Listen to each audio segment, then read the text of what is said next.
nog 'n voorbeeld hoe Jesus gedemonstreer het teen die natuur, teen feite en realiteite. Petrus kom by hom, hy sê vir hom, Jesus, die mense sê ons betaal nie ons tempelbelasting nie. Nou die tempelbelasting was 'n minste state vir 2 mense. Nou Judas het met die sak geloop, wat hulle het baie geld ontvang, waarmee hulle goed gedoen het, en waar hulle armes mee bedien het, wat ook al. Het is nie eens alles opgeteken nie.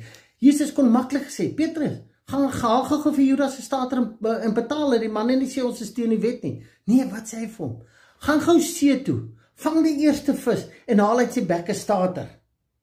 Nou maak dit sin, swem visse met geldstukke in hulle bek rond. Nooit, maar hy wil hom verwys, deur jou denke, dit wat jy glo, is niks onmoontlik, jy kry dit. En toe Petrus ontvang, wat kry hy? 'n stater.